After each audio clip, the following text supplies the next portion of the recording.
Hello friends, welcome back to my channel. So आज हम discuss करने वाले हैं who can become a member of a company. ये जो हमारा कंपनी लॉ का फर्स्ट चैप्टर है। बाकी इसके अलावा भी मैं काफ़ी सारे टॉपिक कंपनी लॉ के कवर कर चुकी हूँ, तो आप कंपनी लॉ की प्लेलिस्ट चेक कर सकते हैं चैनल विजिट करके। सो स्टार्ट करते हैं आज का टॉपिक। तो पहली बात तो अगर हम बात करें कि कंपनी का मेंबर होता कौन है। कंपनी का मेंबर वो होता है जिस पर्सन का नाम जो है हमारी कंपनी के रजिस्टर में लिखा जाए। कंपनी को एक रजिस्टर मेंटेन करना होता है जिसका नाम होता है रजिस्टर ऑफ ए मेंबर, और उस रजिस्टर में जो है उसी पर्सन का नाम लिखा जाता है जो कंपनी का मेंबर होता है। बट अब अगर हम बात करें मेंबरशिप की कि कंपनी का जो मेंबर है वो कौन कौन बन सकता है। कोई भी पर्सन है जो वो मेंबर कैसे बनेगा, जब उसने कंपनी के साथ कोई कॉन्ट्रैक्ट किया होगा, और जो है कौन पर्सन जो है कॉन्ट्रैक्ट करने के कैपेबल होगा, ये हमें इंडियन कॉन्ट्रैक्ट एक्ट 1872 में डिफाइन किया गया है। तो उसी के अकॉर्डिंग हम जो है कंपनी में भी पढ़ते हैं। अगर हम बात करें अपने कंपनीज एक्ट की, तो ये जो एक्ट है इसमें सिर्फ यही बताया गया है कि कौन जो है वो मेंबर बन सकता है हमारी कंपनी के अंदर। बट यहाँ पे किसी भी तरीके से इन एलिजिबिलिटी को जो है डिस्कस नहीं किया गया है कि कौन जो है पर्सन इन एलिजिबल है या फिर एलिजिबल नहीं है कि वो जो है कंपनी का मेंबर बन सकता है। इस चीज़ के बारे में जो है कंपनीज एक्ट हमारा बिल्कुल साइलेंट है। प्रोविजंस दी गई है कि कौन जो है मेंबर बन सकता है, तो वही हम डिस्कस करेंगे, जैसे कि individual, partnership, firm, HUF, company, इसमें से जो है कौन कौन जो है वो मेंबर बन सकता है। इसके अलावा भी 2-4 चीज़ें और हम एक्स्ट्रा डिस्कस करेंगे। तो ये चीज़ आपको यहाँ पे भी दिख रही होगी लिखा हुआ। जब अभी तक मैंने जितनी चीज़ें बताई वो यही है कि इंडियन कॉन्ट्रैक्ट एक्ट 1872 के अकॉर्डिंग हम देखते हैं कि कौन पर्सन जो है वो कॉन्ट्रैक्ट करने के कैपेबल है, राइट। अब हम जो है इसकी प्रोविज़न डिस्कस करेंगे। फर्स्ट है हमारी इंडिविजुअल की अगर हम बात करें तो कॉन्ट्रैक्ट करने के कैपेबल वो पर्सन होता है जो है साउंड माइंड का हो, अडल्ट हो, यानी वो माइनर नहीं होना चाहिए। अडल्ट का मतलब 18 साल से बड़ा हो, साउंड माइंड, दिमाग से ठीक हो, ऐसा ना कि वो पागल वगैरह हो, इंसॉल्वेंट नहीं होना चाहिए, और जो है वो लॉ के द्वारा उसको डिस्क्वालीफाई ना किया जाए, ठीक है। अगर किसी भी पर्सन को लॉ के द्वारा डिस्क्वालीफाई किया गया है तो वो पर्सन जो है वो कोई भी एक तरीके से कॉन्ट्रैक्ट वगैरह नहीं कर सकता, इनएलिजिबल हो जाता है वो। तो बाकी सारे अगर हम देखें, जितनी चीज़ें मैंने बताई, इनके अलावा बाकी कोई भी पर्सन है तो वो जो है कंपनी के साथ कॉन्ट्रैक्ट कर सकता है और कंपनी का मेंबर बन सकता है। सेकंड पॉइंट आता है हमारा पार्टनरशिप फर्म का। जो हमारी पार्टनरशिप फर्म है ये किसी भी तरीके से लीगल एंटिटी नहीं होती, इसकी कोई सेपरेट लीगल एंटिटी नहीं होती।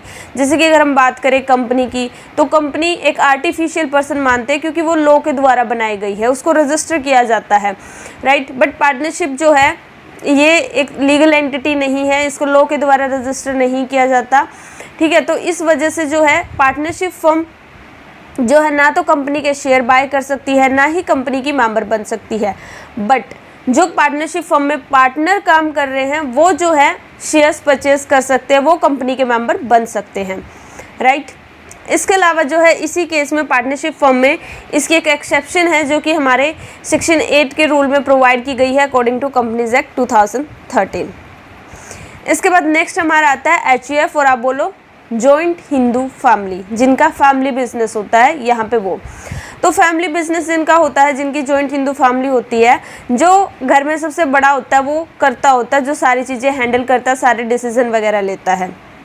तो एचयूएफ के केस में जो है सिर्फ जो करता है वही कंपनी का मेंबर बन सकता है, बाकी के मेंबर जो है वो कंपनी के मेंबर नहीं बन सकते। सिर्फ करता ही कंपनी का मेंबर बन सकता है, वही एलिजिबल है। नेक्स्ट हमारा कॉरपोरेशन और कंपनी। क्या कोई कंपनी दूसरी कंपनी की मेंबर बन सकती है या खुद की मेंबर बन सकती है, वो चीज़ यहाँ पे की गई है। तो अगर हम बात करें कंपनी जो है दूसरी कंपनी के शेयर परचेज कर सकती है, राइट, और मेंबर भी बन सकती है, क्योंकि कंपनी क्या है, एक आर्टिफिशियल पर्सन है, एक लीगल एंटिटी है, उसको जो है एक तरीके से क्या किया गया है, रजिस्टर किया गया है कंपनीज एक्ट के अंडर, ठीक है। रजिस्ट्रार के अंडर पहले वो रजिस्टर की जाती है, उसके बाद जो है कंपनी स्टार्ट होती है। तो इस वजह से हम मानते हैं जो कंपनी है वो क्या है, आर्टिफिशियल पर्सन है। बट पार्टनरशिप फर्म एक आर्टिफिशियल पर्सन नहीं है, उसकी कोई सेपरेट लीगल एंटिटी नहीं है, इस वजह से पार्टनरशिप फर्म नहीं हो सकती। बट जो कंपनी है वो दूसरी कंपनी की मेंबर बन सकती है, वो एक आर्टिफिशियल पर्सन है। बट इसमें एक चीज़ होगी कि जो भी कंपनी के आर्टिकल ऑफ एसोसिएशन, जो कि हमारा एक बहुत इंपॉर्टेंट डॉक्यूमेंट होता है एओए और एमओए, तो एओए में लिखा जाता है ये अथोराइज्ड होना चाहिए कि हाँ ये कंपनी मेंबर बन सकती है, तभी जो है वो बनेगी, अदरवाइज नहीं। इसके अलावा अगर आपकी है होल्डिंग और सब्सिडरी कंपनी, तो सब्सिडरी कंपनी होल्डिंग कंपनी की मेंबर नहीं बन सकती। होल्डिंग कंपनी यानी जिसने किसी और कंपनी के 50% से ज़्यादा शेयर जो है वो होल्ड कर रखे हैं, और उसके नीचे जिसके 50% से ज़्यादा शेयर होल्ड किए गए हैं, वो बन जाएगी हमारी सब्सिडरी कंपनी। तो सब्सिडरी कंपनी होल्डिंग कंपनी की मेंबर नहीं बन सकती। इसके अलावा जो है कंपनी क्या खुद की मेंबर बन सकती है? नहीं, कंपनी जो है वो खुद की मेंबर भी नहीं बन सकती। इसके अंदर एक्सेप्शन है, अगर लिमिटेड मैनर में देखा जाए कि अगर उसको सेक्शन 67 में परमिशन मिली हुई है कंपनीज एक्ट 2013 के अकॉर्डिंग, तो वो कर सकती है, अदरवाइज जो है कंपनी खुद के मेंबर नहीं बन सकती। जब कंपनी खुद के शेयर खुद परचेज कर लेती हो तो उसको हम क्या बोलते हैं? बाय बैक ऑफ शेयर्स बोलते हैं। नेक्स्ट हमारा 5th पॉइंट आता है यहाँ पे रजिस्टर्ड सोसाइटी। तो रजिस्टर्ड सोसाइटी की अगर हम बात करें, अगर जो है कंपनी के मतलब एक तरीके से रजिस्टर्ड सोसाइटी मतलब वो रजिस्टर की गई है ना, तो वो अपने नाम से शेयर्स वगैरह परचेज कर सकती है कंपनी के। बस जो है वो एमओए और एओए में वो चीज़ अथोराइज्ड होनी चाहिए कि हाँ परमिशन होनी चाहिए कि हाँ वो ये वाला जो है एक तरीके से रजिस्टर्ड सोसाइटी भी मेंबर बन सकती है। क्योंकि जो हमारे ये एओए और एमओए जो है बहुत इंपॉर्टेंट डॉक्यूमेंट होते हैं, article of association and memorandum of association. इनसे बाहर जाके कंपनी कोई भी एक्शन नहीं ले सकती, कोई भी डिसीजन नहीं ले सकती। अगर इसमें वो चीज़ ऑथराइज की गई है तो हाँ ठीक है, वो मतलब परमिशन है कि हम वो डिसीजन ले सकते हैं। अदरवाइज पहले हमने अपने आर्टिकल ऑफ एसोसिएशन में चेंजेस करने पड़ेंगे, स्पेशल रेजोल्यूशन वगैरह पास करना पड़ेगा, उसके बाद हम जो है वो डिसीजन ले सकते हैं। तो ये कुछ चीज़ें होती हैं जो कि आपके इस बुक में तो नहीं है, मतलब इससे पिछले सेमेस्टर में भी आपने कंपनी लॉ पढ़ी होगी तो उसमें ये सब चीज़ें आपने पढ़ी होगी। 6th पॉइंट हमारा इंसॉल्वेंट। इंसॉल्वेंट का मतलब क्या होता है? जब बंदे का दिवालिया निकल जाता है, ठीक है, उसके पास पैसे नहीं होते, तो इंसॉल्वेंट जो है वो कंपनी का मेंबर कंटिन्यूसली बन सकता है। अगर वो जैसे पहले ही मेंबर था बट अब जो है वो इंसॉल्वेंट हो गया तो ठीक है, वो मेंबर बना रहेगा। बट इस चीज़ के लिए जो है कंपनी के जो आर्टिकल्स है वहाँ पे जो है ये चीज़ लिखी होनी चाहिए, वहाँ से परमिशन मिली होनी चाहिए कि हाँ भाई ये कंपनी में जो है इंसॉल्वेंट भी मेंबर बन सकता है। अगर कंपनी के आर्टिकल ये चीज़ जो है परमिट नहीं करते तो फिर इंसॉल्वेंट जो है वो कंटिन्यू मेंबर नहीं बन सकता, फिर जो है उससे उसके शेयर्स ले लिए जाएंगे। इसके बाद जो हमारा मैरिड वुमेन की अगर हम बात करें तो जैसे बाकी नॉर्मल पर्सन होते हैं वैसे भाई मैरिड वुमेन भी होती है, तो वो भी जो है कंपनी की मेंबर बन सकती है। नेक्स्ट हमारा आता है फॉरेनर मतलब जो हमारी कंट्री का नहीं है, हमारी कंट्री के लिए वो क्या है? नॉन रेजिडेंट है। तो वो जो है हमारी कंपनी के शेयर तो खरीद सकता है बट उसके लिए पहले आरबीआई से जनरल या स्पेशल परमिशन लेनी पड़ती है।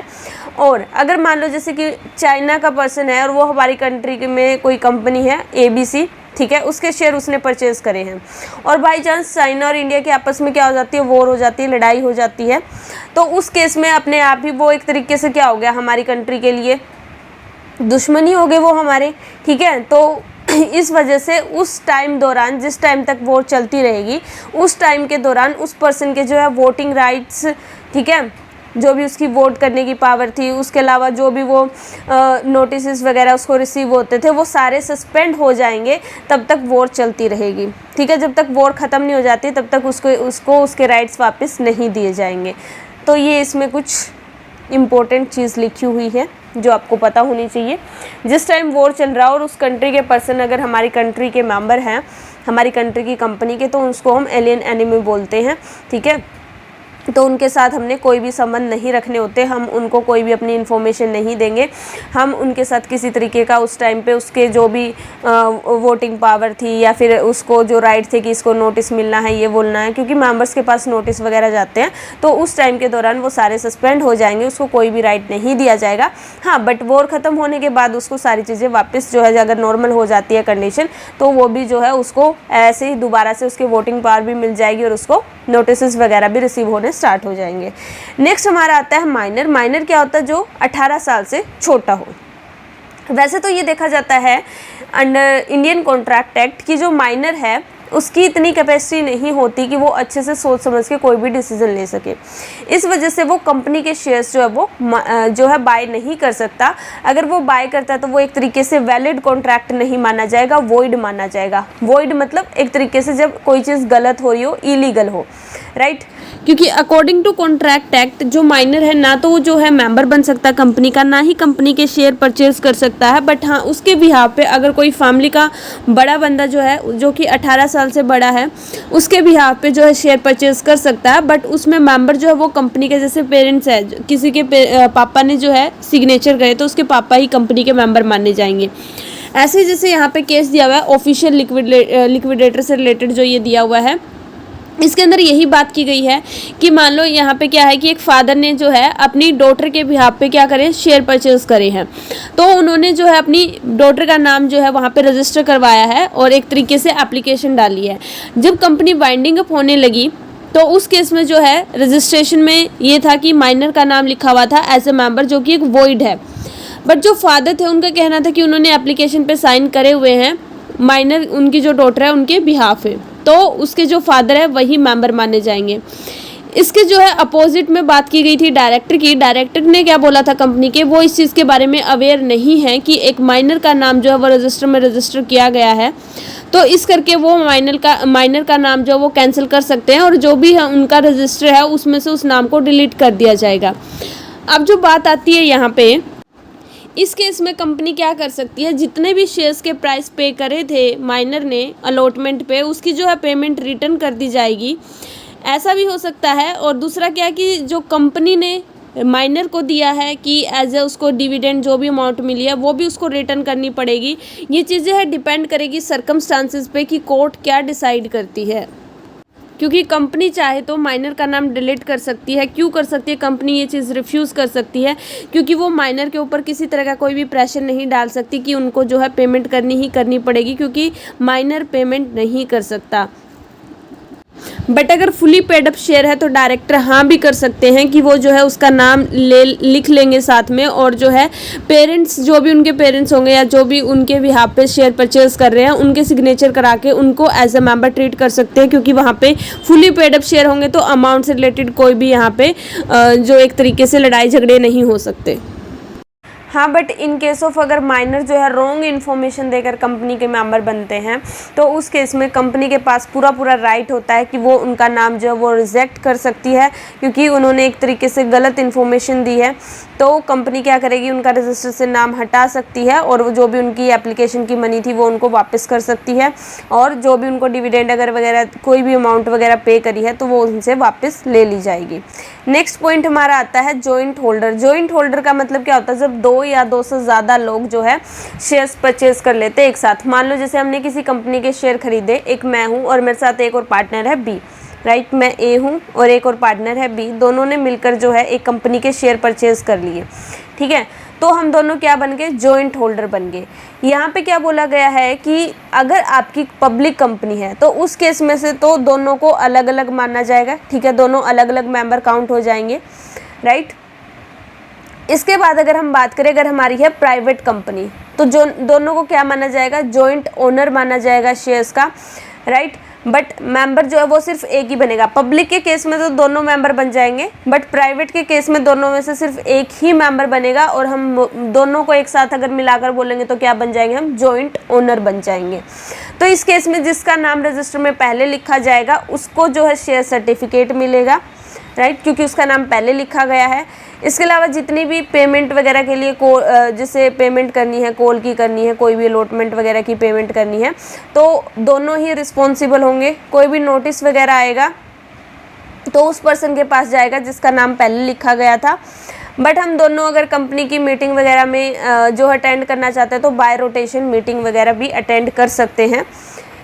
इसके बाद जो हमारा नेक्स्ट पॉइंट आता है 11th, fictitious person. Fictitious person में क्या होता है कि हमें जो है पर्सन का डायरेक्ट कोई नाम वगैरह नहीं पता होता। इसका जो है सेक्शन 38 में बताया गया है एक्ट के अंदर कि कोई भी पर्सन है जिसका जो है एक तरीके से क्या है, फिक्टिशियस नेम है, उसका नाम वगैरह हमें नहीं पता, कंपनी बंदे को नहीं जानती, बट अगर उसने कंपनी के शेयर्स खरीदे हैं और जो है पेमेंट वगैरह भी प्रॉपरली उसको करनी पड़ेगी, वो लायबल होगा। और जो है जो भी जैसे किसी भी पर्सन के लिए सेम जो रूल रेगुलेशन होते हैं वो फिक्टिशियस पर्सन के लिए भी होंगे, और जो भी फिक्टिशियस पर्सन होगा वो बाद में जो है डिनाई नहीं कर सकता कि वो कंपनी का मेंबर नहीं है या फिर उसने जो है कंपनी के शेयर नहीं परचेज करे हैं। इसके बाद हमारा 12th पॉइंट आता है मॉर्गेज ऑफ शेयर्स। इसमें क्या होता है कि मान लो तुमने कंपनी को लोन दिया है, राइट, और बदले में कंपनी से क्या लिए हैं, शेयर्स लिए हैं। तो कोई भी पर्सन अगर कंपनी को लोन देता है और बदले में शेयर्स लेता है तो वो भी कंपनी का मेंबर जो है वो एक्सेप्ट करा जाएगा, क्योंकि उसने कंपनी के शेयर्स लिए हैं, राइट। जो हम इसके अंदर कंडीशन भी हो सकती है कि मान लो कि यहाँ पे बोला गया कि कंपनी को उसके शेयर वापस दे दिए जाएंगे जैसे ही जो है लोन की रीपेमेंट हो जाएगी, यानी कंपनी लोन की रीपेमेंट कर देगी तो क्या पता वो पर्सन जो है कंपनी के शेयर्स जो है वो वापस कर दे, वो उनकी जो भी कंडीशन होगी उस पर डिपेंड करता है। सो नेक्स्ट पॉइंट आता है हमारा placing of shares. Placing of shares में क्या होता है कि मान लो कंपनी जो है किसी पर्सन को बोलती है कि मैं तुम्हें अपने शेयर दे रहा हूँ, ठीक है, और आगे आपने फर्दर इसको जो है किसी और को सेल करने, किसी और को बेचने, राइट। तो उस केस में क्या होगा, जिस पर्सन ने कंपनी के शेयर लिए हैं आगे बेचने के लिए, तो वो पर्सन क्या कहलाएगा, होल्डर ऑफ शेयर्स, कि उसने शेयर्स को क्या करा हुआ है, होल्ड करा हुआ है, तो उसको हम क्या बोलेंगे, होल्डर ऑफ शेयर्स बोलेंगे। And it is important to note here that कोई भी पर्सन है जिसने भी कंपनी के शेयर होल्ड करे हुए हैं और किस पर्पज़ के लिए करे हुए कि फर्दर उसने सेल करना है उनको, तो उसको हम जो है एक तरीके से मेंबर नहीं मानेंगे कंपनी का, बल्कि शेयर्स का होल्डर मानेंगे, उसको हम बोलेंगे होल्डर ऑफ शेयर्स। उसको हम जो है एज अ मेंबर ट्रीट नहीं करेंगे कंपनी का, क्योंकि उसने कंपनी के शेयर खरीदे नहीं है, उसने आगे फर्दर उनको सेल करना है, तो इस करके हम उस पर्सन को जो है कंपनी का मेंबर नहीं मानेंगे, राइट। तो ये थे हमारे यहाँ पे 13 पॉइंट जिसमें हमने पढ़ा कि किस तरीके से जो है कौन कौन पर्सन जो है वो कंपनी का मेंबर बन सकता है। सो गाइज आज की वीडियो में इतना ही। Thank you so much for watching this video. Please like share and subscribe. Bye bye, take care, have a good day.